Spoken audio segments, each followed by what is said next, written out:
Good morning or good afternoon. My name is Chris Trudeau. I'll be your moderator today.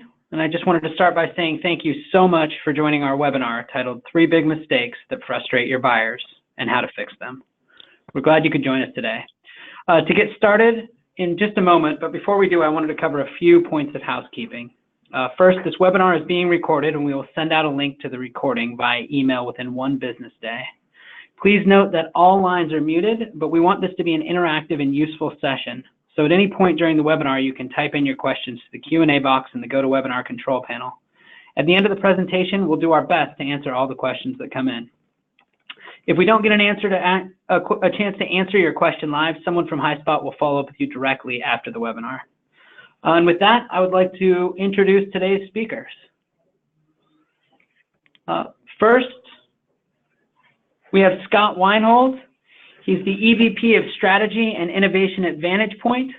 Very exciting to have Scott with us today, so I'll turn it over to Scott to say a few words and introduce himself. Yeah, good afternoon / morning, depending on wherever you are. My name is Scott, and I oversee our go-to-market strategy and different elements of our customer experience at VantagePoint, which is a sales enablement and sales management company. So glad to be here. Very excited to have you. Next, we have Jake Brawley, who's our VP of Strategic Alliances and Partner Sales at Highspot. Hi, everyone. Thanks for joining. Yeah, I've been at Highspot for about 2.5 years now. Highspot is a SaaS platform for sales enablement, and I have been leading our global marketing efforts and recently took on a new role to manage our strategic alliances, but I'm really excited about today's discussion. Thanks, Jake. And finally, we have Matt Snodgrass, who's the Director of Marketing at MarketingProfs. Hi, everyone. I am Matt. I am from MarketingProfs, and we are a company that provides training for marketers of all stripes. We got training on a bunch of different topics for all kinds of marketers, and I have been in the marketing world for about 15 years. So thanks for having us today, and we look forward to kicking things off. And I think we're going to get started right about now. I'm going to turn this back over to Scott, for he's going to start with mistake number 1. Yeah, so to kind of frame up this first mistake that we see in many business-to-business marketing and sales organizations, I want you just to think for a moment, how would your marketing teams and sales teams answer the question, why do your customers buy and how do they buy? Now, for one, it might be shocking the different types of responses you would get to those questions, but too often, there is an assumption where the starting point for how you answer those questions is very company and product centric. So despite for decades we've been talking about the need to be customer focused and to be tuned in and customer centric, organizations unwittingly will very often try to create value and get their customers to buy by highlighting product capabilities. And there's an assumption that if there was this one designed sales process that we could enable them to buy. But the reality is that is no customer ever follows a sales process to buy. And they never buy because a product is overwhelmingly wonderful. They buy because they have a problem and they follow their own buyer's journey. And you can see, and by the way, Chris, I love your artwork. It's beautiful. In the maybe that's what art school do. Yeah, you can tell. It's very impressive. In years past, you can see on the left in Chris's depiction of the buyer's journey. There was a time when it was more of a linear, more predictable path that customers took in acquiring business solutions. But in today's world, it's becoming much more chaotic. In fact, Gartner has represented with a really similar visual that buyers are all over the place. They're popping into marketing content. They're trying to avoid sales conversations as much as they possibly can. They're accessing all different types of resources and information to inform their buying considerations. And there's evidence that research has shown and market analysts has shown that salespeople and marketers are doing a very poor job at resonating with this very complex, chaotic journey. In fact, we partner with Florida State University Sales Institute, And they actually observed, if you want to go to the next slide, Chris, they actually observed 750 sales conversations, actual sales conversations, 4 different industries. There was 250 different customers. And they listened in on sales conversations, and they basically plotted the messages that they heard on the 2x2 graph that you see here. So was the message important to the customer? Was it, or not important? Was it unique to the salesperson and the solution that they were positioning, or was everyone else saying it? And if you click to the next slide, you'll see the results. From the customer's perspective, this is to the customer's ears, what they heard was that 75% of what the salespeople were saying was just noise. It was just blending in with what everyone else was saying. And half of what they said fell below the rat's ass line, which the customer basically didn't give a rat's ass about what the salespeople were saying because it wasn't resonating with a problem they were trying to solve or a critical business objective that they were trying to address. But it actually gets worse. So what you're seeing here is after the meetings, they asked the sellers to rank where they believed that their messages fell on this matrix. And you can see the seller's perception, their belief was that they 5 times more than what was actually said fell in that upper right quadrant, that it was important and unique.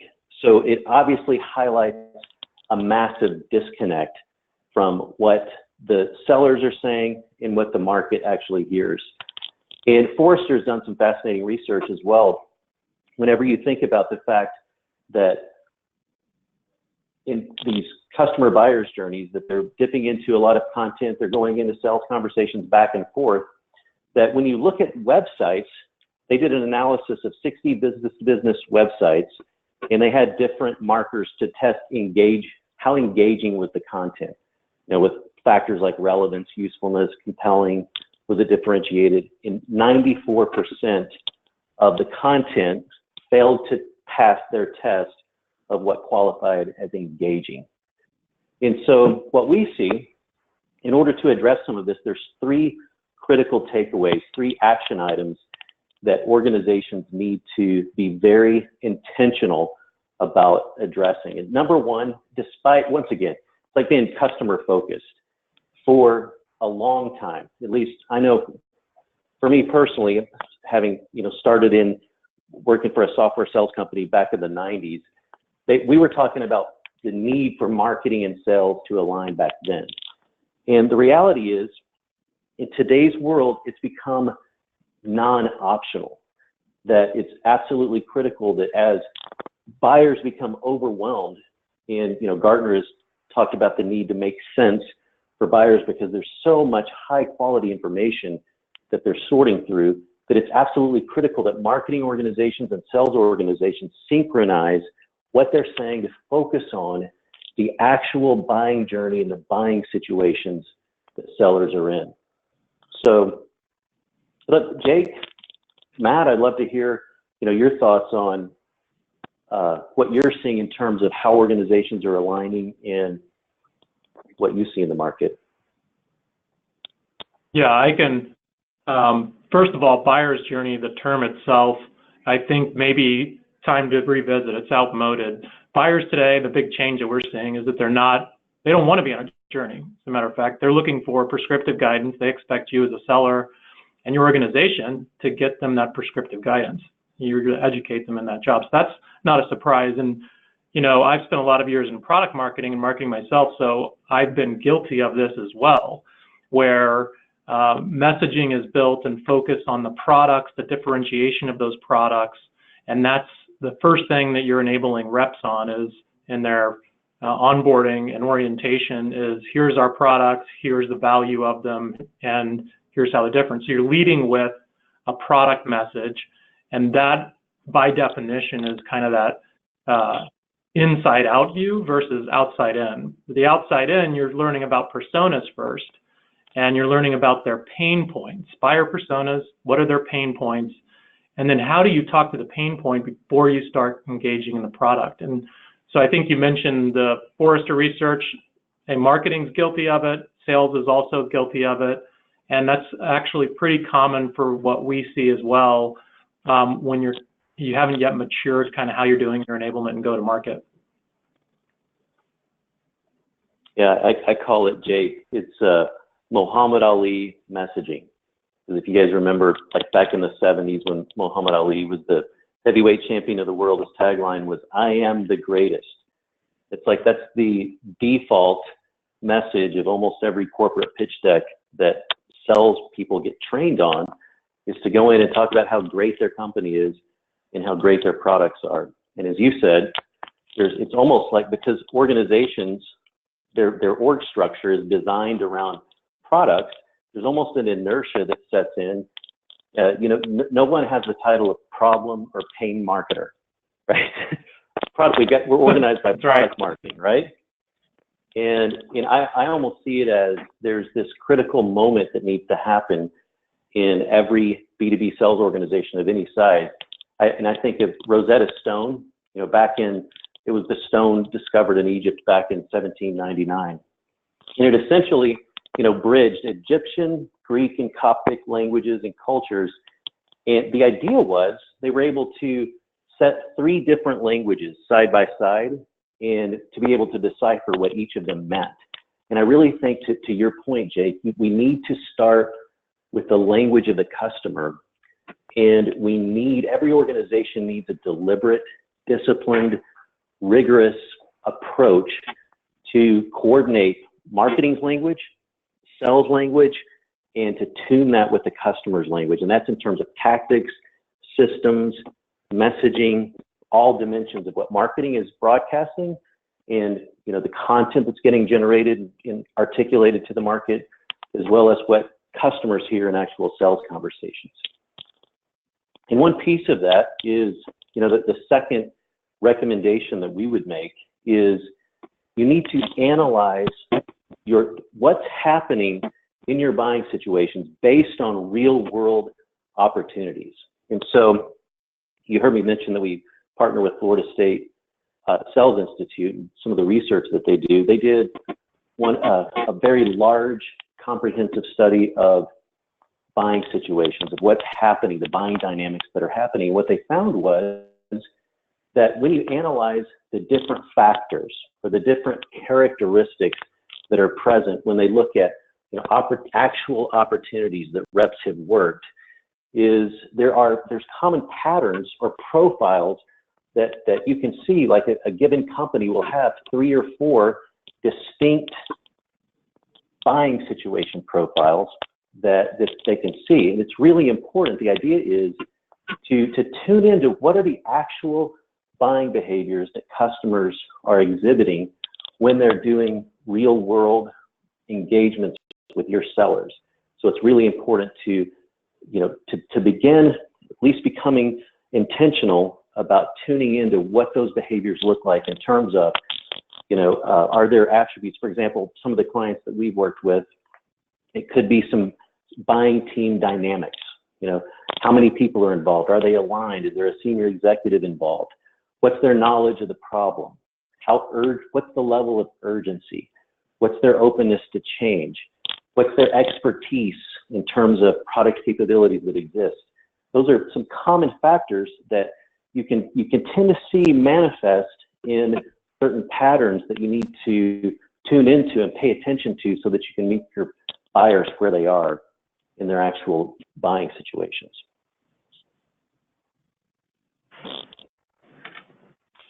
And then the third thing that we would recommend is that you don't impose a sales process or a sales methodology on how your customers buy. So there's this dominant assumption. In fact, almost any time a sales transformation happens, the executive team over the sales organization has this assumption that if we could just design the perfect sales process, and then nirvana would be every sales rep fully embracing it, adopting it, complying with it, ticking the boxes, following the steps. And what the same research has shown with Florida State is, number one, it will annoy your customers because it may not align with how they buy. And the second thing is, the research showed that high performers, the number one characteristic that they exhibit is the ability to adapt to the situation that they're in. So based on those dynamics, based on the attributes or characteristics of any given buying situation, they're able to recognize what is happening and then align the best approach, not based on a standardized methodology, but based on the situation, they're able to adapt. Interesting. Scott, that's very interesting. Out of curiosity, what are some of the common buying situations that you've seen, and what would you recommend that sales reps sort of say in each of those? Well, there's different messaging that they need to consider, and there's different tactics. And so, for example, some of the common archetypes, if you will, or common profiles of situations that we see is there could be a customer who has, a known pain point, and they're actively, shopping the market. You have a good position with them. They're willing to be collaborative. And in those cases, taking more of a solution selling approach and, trying to work with them in a collaborative way to uncover what the issues are, identify some of the root cause problems, and then, work together to jointly develop a solution and then present that solution back with more of a solution-oriented approach. And there's other times when, you may not have that position, might be a highly competitive deal, and based on what you as an organization know about the market, the customer have a blind spot.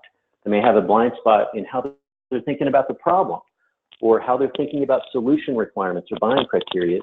And in those cases, reps need to take more of a disruptive approach and, create awareness around, some of the issues, and like more of a challenger kind of style approach where you're bringing insight, you're bringing some considerations that the customer may not be thinking about, and you're assessing whether there's certain factors in place that would indicate that they're at risk or should be a sense of urgency, and then coaching the process for how they would need to go about buying it, because you're essentially bringing them a problem that they weren't even focused on solving. So you're bringing your expertise to coach the buying process for how they should be thinking about and planning to solve that problem. Does that make sense, Chris? Yeah, it's very, very interesting. So I think that was great topic. And now I think, since in the interest of time, let's turn it over to Jake Brawley to lead a discussion about kind of the second mistake that we see frequently, which is delivering a fragmented experience.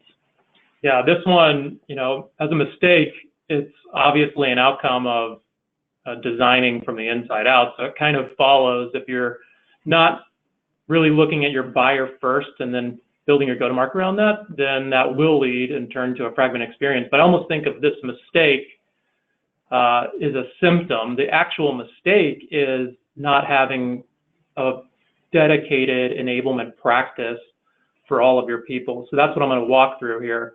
I'm just going to start it with a little funny here.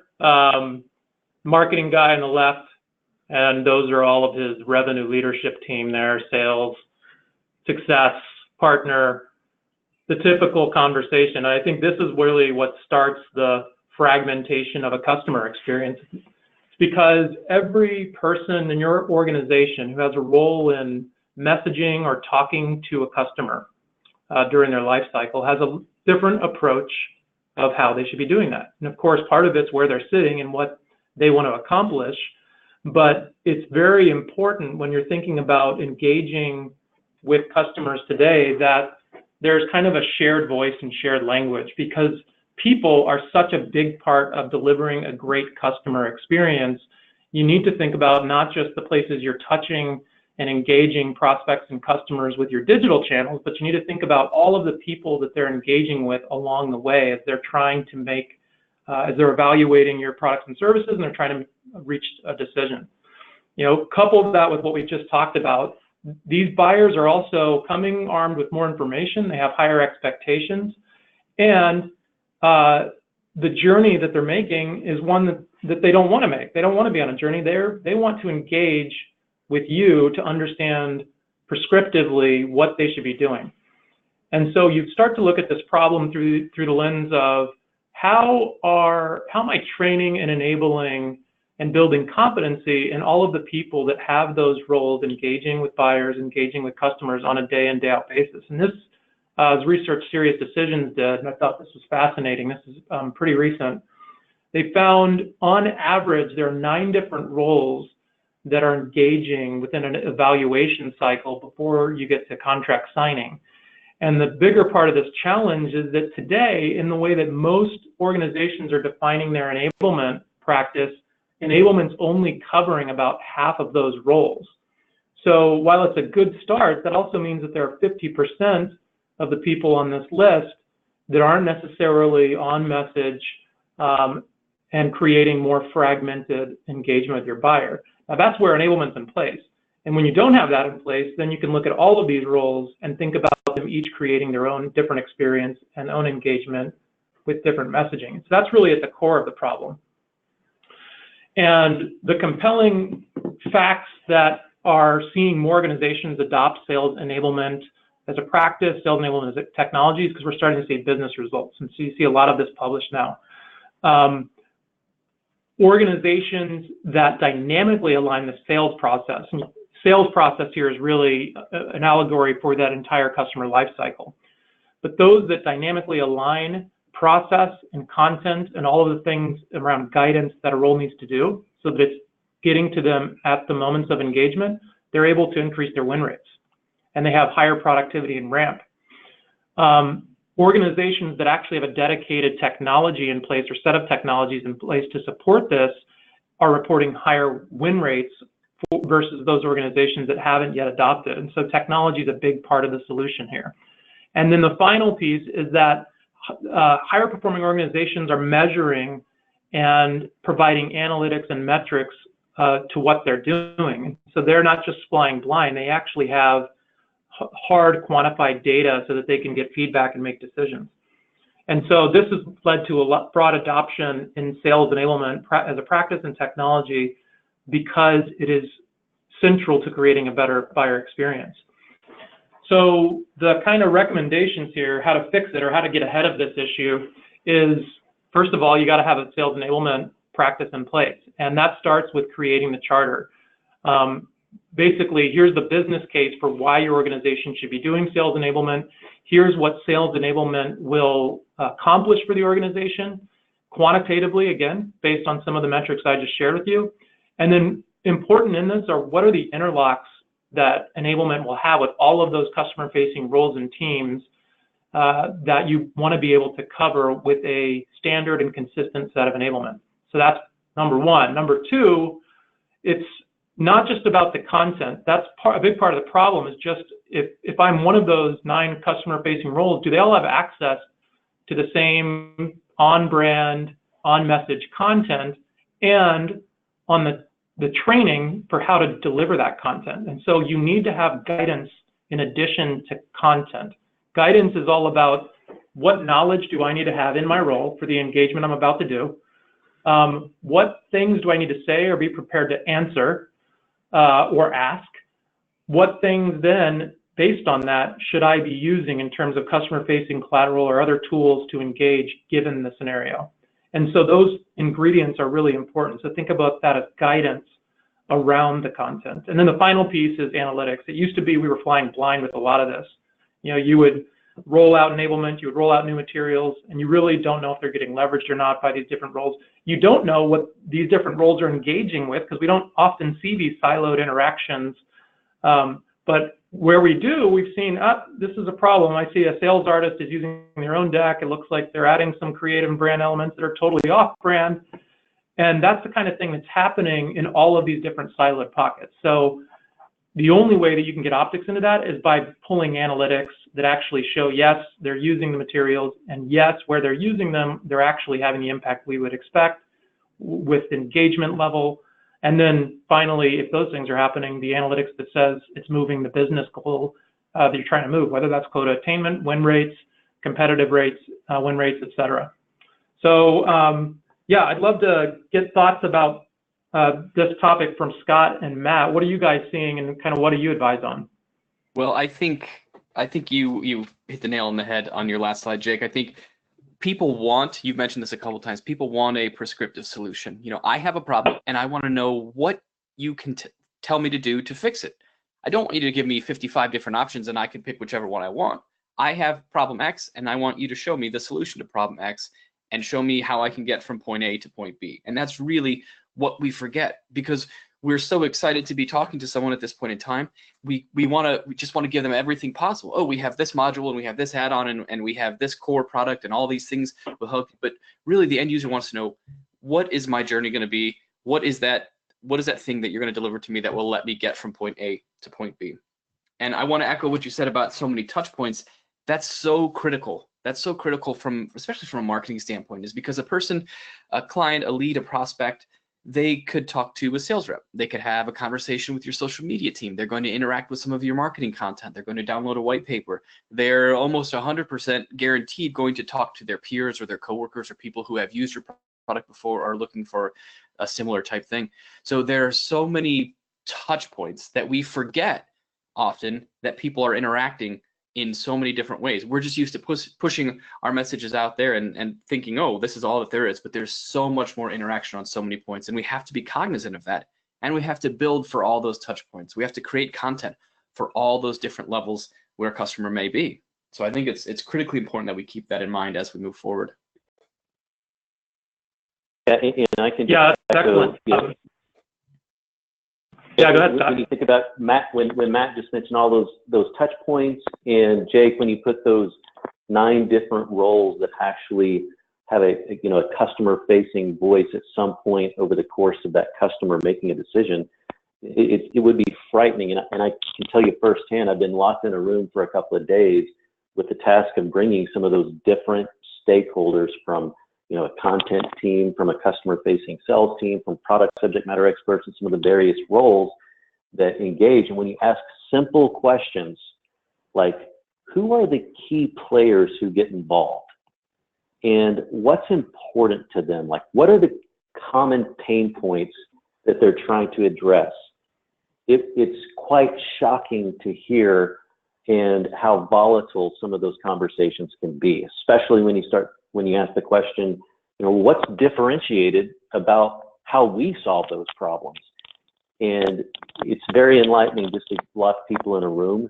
And you need to do that for more than just a couple of days. You need to do that as an ongoing program to get those voices and perspectives aligned around what some of your unique, relevant positions and messages are, and how you go about, working with the customer throughout those touch points as a team.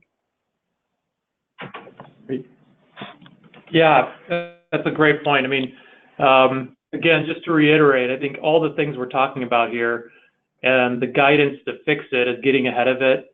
A dedicated and modern sales enablement practice is a big step up in terms of a great customer experience that leads to business outcomes. Yeah, and that's funny. Yeah, Jake, you used a term I love called the sales artist. But I'm curious, when have you? What are some of the tools that sales reps need to be successful? Yeah, I mean, a sales rep needs to be for today's buyers. I should say it's a little bit different. So this is when I say enablement, and I've seen a question here in the webinar. It's a great question. Some people, that's not even in their lexicon. A lot of people, they've heard of it, but they have a definition that is the definition I had when I was doing this 15 years ago at Microsoft. Enablement's kind of gone through this renaissance and almost a redefining of what that term actually means.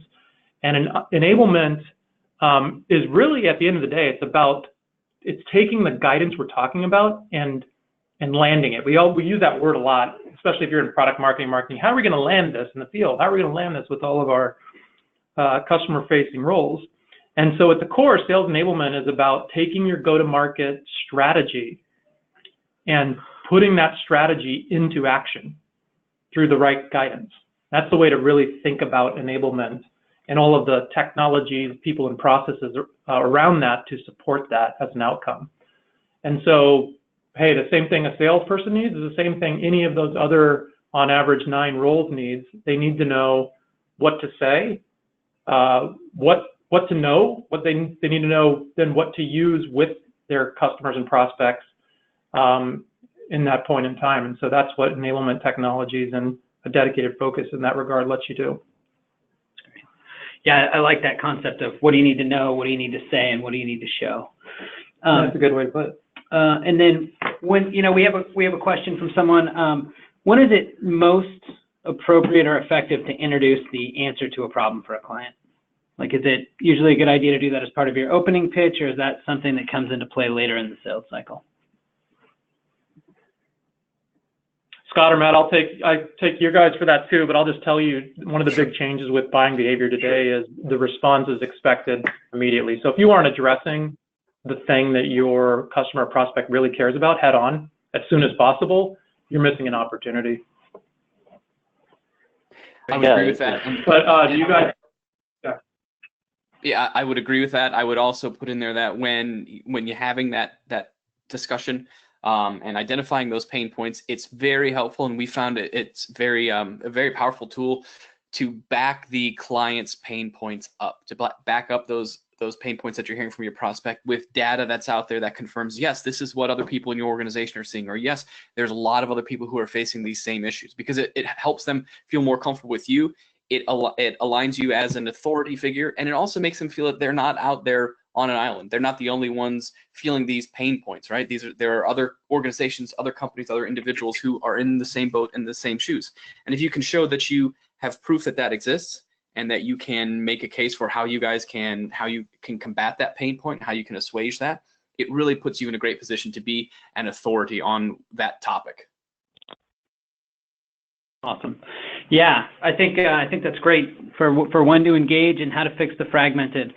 So I think Matt, it's probably a good time to transition into the third topic, which is one of the challenges and mistakes people make is just adding to that information overload. It might be the right content, but how do you make sure that you're not adding? So I'll hand it over to you to kind of talk us through that as well.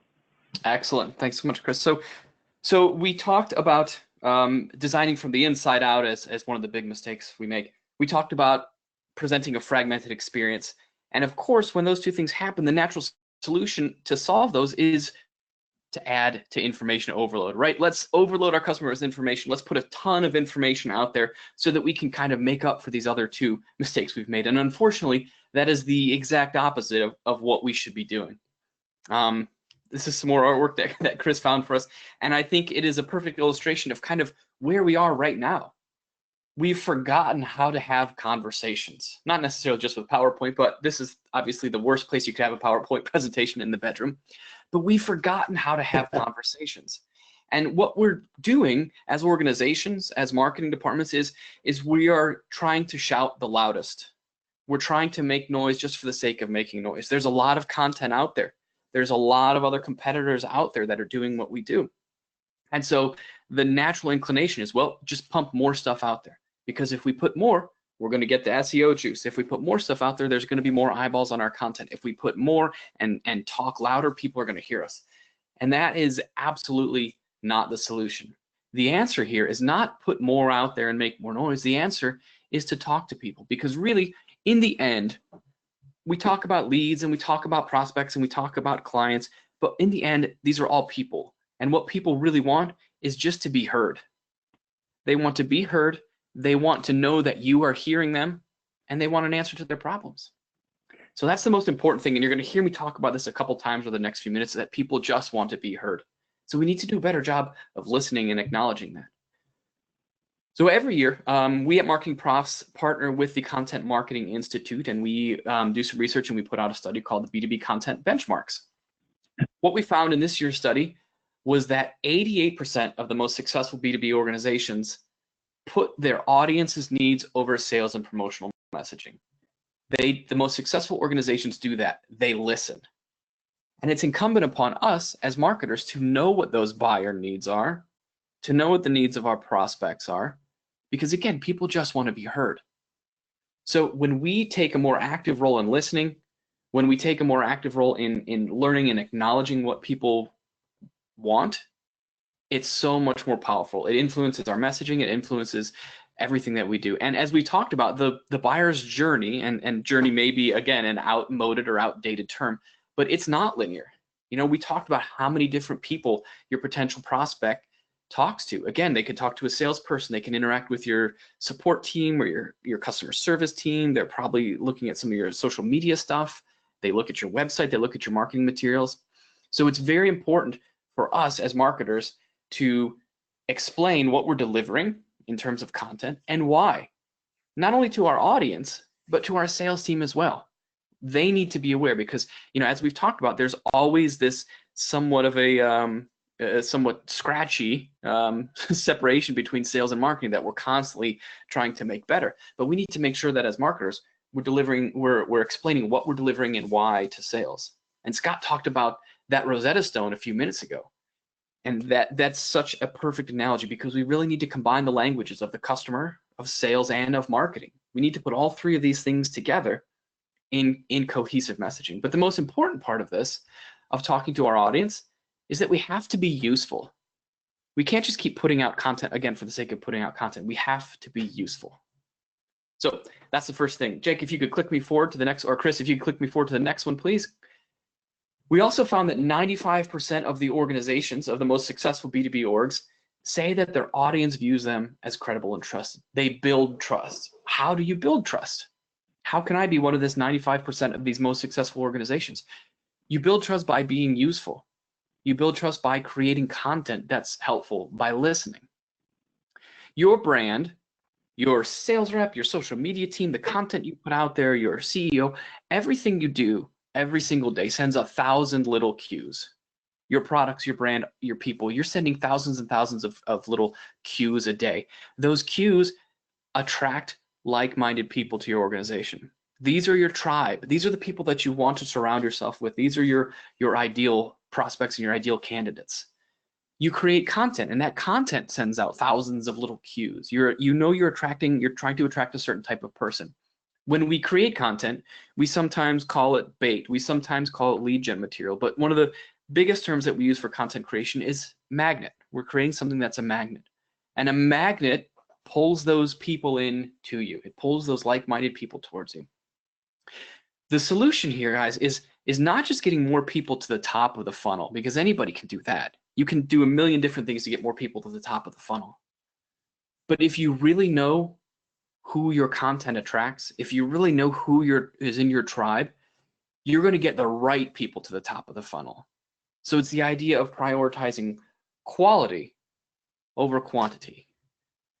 The other thing that we have to keep in mind that helps build trust, and this is going to sound 1,000,000% counterintuitive, the other thing we need to keep in mind is that magnets do two things. They attract and they repel. And this is the part that makes people, especially marketers, uncomfortable, because we don't want to talk about repelling people. We don't want to be repellent. We don't want to push people away. But we have to make sure that we're comfortable saying no, saying that you are not the ideal candidate for our product or our service, that this doesn't work for you, this doesn't appeal to you. We have to be comfortable saying no. We can't just take every possible person in the world into the top of the funnel, because by doing that, by being more selective, by being comfortable saying no, we can then better focus on those people who are the ideal candidates, who are part of our tribe. And that helps build trust because they know they're with like-minded individuals. And finally, the last stat that I want to share with you guys is that 83% of the most successful B2B orgs, they optimize their content experience, versus 23% of the least successful ones who do that. So 83 versus 23%. That's huge. And when we talk about optimizing content experience, that means everything. Jake just talked about it's more than just your digital content, and it absolutely is. It's more than just the downloaded pieces of content that you have. It's more than your social media presence. It's more than white papers they can grab or videos you produce. It's your service and support that you offer. It's the sales experience. It's calls that you are on with your prospects and clients. It's optimizing that whole experience and telling a unified story throughout there. And when you're creating content, when your marketing team is creating content, we talked about this a minute ago as well, you need to make sure that content is created for where they are in the funnel, where they are on that quote unquote journey.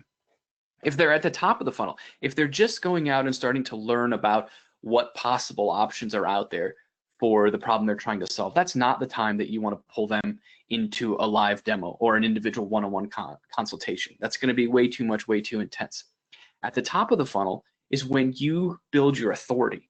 You be informative, you be helpful, and they realize that you are a company who knows what they're talking about.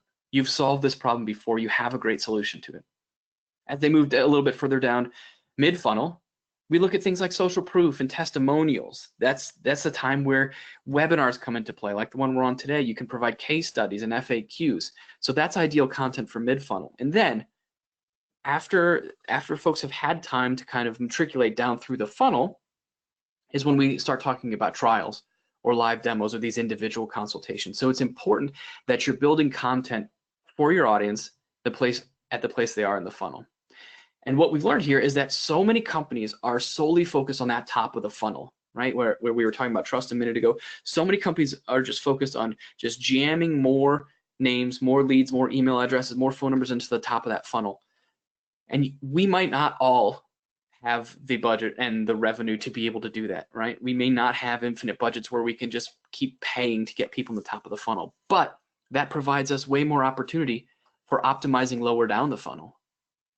And it's no surprise that when you optimize lower down the funnel, you have a higher conversion rate. Things just look better all around. So we want to make sure that we are optimizing content. All right, Chris, if you could hit that next slide for me. So our key takeaways. Yeah. Right, and you guys can jump in here whenever you feel like. We want to talk to our audience. We need to listen. We want to make sure that our audience is heard. That's how we build trust. We want to make sure that we feel comfortable saying no. Again, our content is a magnet, but magnets do two things. They attract and they repel. We need to optimize the content for the buyer's journey, for where they are in that journey. And the final point is we alluded to this earlier. Everyone on this call probably has a competitor, right? Your competitors probably do the same thing or very similar thing to you. And there may be different gears and levers, there may be different buttons or different interface, but in the end, the product is probably very similar. There's very little product differentiation in the market. And so trust, my friends, is all we have. In 2020, trust is all we have. And so we need to do everything in our power to continually build that trust. So Scott, Jake, I would love to hear what you guys think. If you have any thoughts on this. Yeah, no. Oh yeah, I mean, I have lots of thoughts. Go ahead first. I'll follow up. Yeah, some of the things that resonate with what Matt just said to my ears is these are human beings.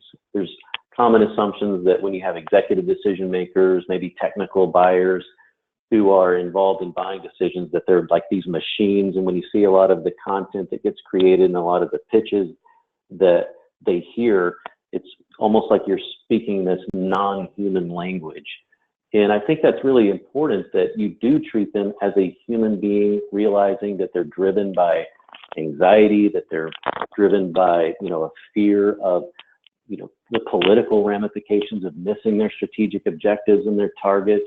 And I love how Matt framed this that this is all about starting there with an audience-focused approach and then optimizing the entire experience with trust at the foundation, because that's really how you're going to distinguish your voice in today's world.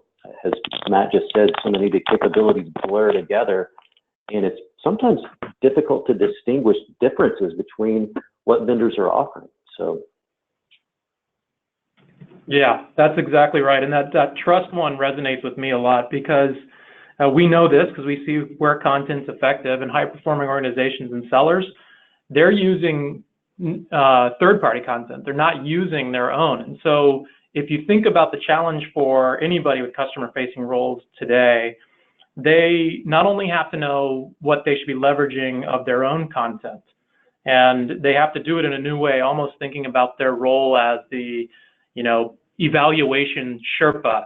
I'm here to help you evaluate the purchase you want to make. And that means not just the purchase of your technology, you have to help them navigate the sea of all third-party content. You have to be familiar with it, you have to use it, you have to dispel it where necessary, but you'll see analyst reports, you'll see thought leadership that comes from third parties, and you'll see examples of customer proof and evidence. Those are, third party. If you look at the review boards like G2, Crowd, Trust Ratings, etc., those are increasingly important sources of content that these buyers are educating themselves with.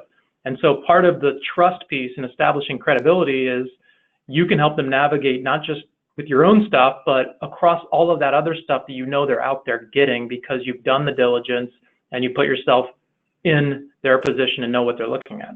So I think that's totally important in the way that buyers behave today. Yeah, that's... So let me move to just kind of recap the discussion, and then we'll open it up to have some Q&A. But kind of the three mistakes we covered. The first one in designing from the inside out is really about the what. Think about that as like, what are you messaging? How are you messaging that? The second piece is then, what are you doing with that messaging? Once you've created the right message, how are you landing it? And the landing it that we talked about is really taking your strategy, turning that into action, and then measuring it. That's all about enablement. And then the final piece is kind of the behaviors and traits necessary for those roles to be successful today. And I use the allegory of a kind of Sherpa, but it's really not, you're not selling, you're not doing, you're helping. And I think that's a key shift in paradigm for a lot of customer-facing roles, especially quota-carrying roles today. So with that, I would love to open it up, Chris, and see what questions we have from our audience. Maybe there's some last comments that we want to make. Yeah. Do you guys want to do last comments, or we can open it up to questions? We've got a few from the audience, so I'm happy to jump into those as well. Sure, let's take some questions. Yeah, absolutely. So one of the first ones is, how would you actually know what content is resonating with the prospect, or what the prospect is finding interesting? What are some of the things you've seen there? Or what are your thoughts on that? Well, you know what my answer is, because that's what our technology does. It's not just are your sellers and customer-facing roles using the content, but it's also, did they open it? Did they engage with it? For how long did they engage with it? Are there particular pages or slides within content that they're looking at? So analytics and measurement is my answer to that for sure. Great, that makes a lot of sense. Matt, Scott, any thoughts around that? Yeah, well, I'll just, from a non-technology platform voice, I will validate what Jake just said. I mean, tools like Highspot are really I can't picture how you would get that visibility and insight without having the analytics to be able to test and measure what's being consumed and, how you can refine from there. Yeah, and I would add to that, just watching conversations as they occur around a piece of content, watching what's shared and what's said and what's commented on those things from a social standpoint is extremely powerful. When, from social media standpoint, when people see things they like, they're much more inclined to share them. So we look at that as well. Perfect, those are great responses. We had one tactical question just to remind us of what the first mistake was. So just going back through those, the first one is, designing from the inside out. People are designing their sales process and their engagement from their sales process from the inside. It's a fragmented customer experience, and then just adding to the information overload. So those are the three mistakes. Just to recap those. But jumping in quickly, what are some of the best practices for content sharing that you guys have seen? Like what content have you seen work well in different situations? Yeah, again, it really is dependent on your audience and the piece of content that you're creating. It has to be specific for an audience at a specific stage. There's no such thing as a one size fits all. So if you're looking at that top of funnel, blog posts, articles, anything that is instructional from a tactical standpoint, anything that is informative, helpful, that helps you build authority. So from that standpoint of that kind of top of funnel mindset, those things are critical. We've seen great success. At MarketingProfs, we put out tons of articles. We have articles on all kinds of different marketing topics. on training, and that's a great driver for us. So that's been very successful for us, is creating articles from the top level standpoint. Perfect. Oh, sorry. Yeah, and I kind of mentioned a little bit of this, but you do see kind of three phases: the education phase, the evaluation, and then the decision phase. And we do know that, as I mentioned, in that earlier education stage where a salesperson is talking to a prospective customer, that third-party content, non-vendor specific, the stuff that you have not created, is super important, and the highest types of content pieces that are engaged with at that stage. And as you would expect, as you go into evaluation and decision, you start talking more about product-related value, differentiation, and then some of your own content becomes more important. But that's definitely what we see. Excellent. Yeah, we have time for one more question, and then I'll let the presenters kind of wrap it up. But the last question is, if you have a product that addresses multiple pain points, and each of those are going to resonate with a different audience, how do you think about defining the different buyer personas and really creating a value proposition that's going to resonate? Yeah, this is one of those really difficult ones, especially the more complex a solution portfolio is and the different stakeholders who might get involved in evaluating the capabilities. Well, I believe that the first thing you need to start with is mapping out who are the key characters or the key players who become part of that process, and to acknowledge they're on their own path. They've got their own initiatives and own objectives that they're accountable and responsible to their organization as a business manager, as one who's responsible for even making a decision about a solution capability.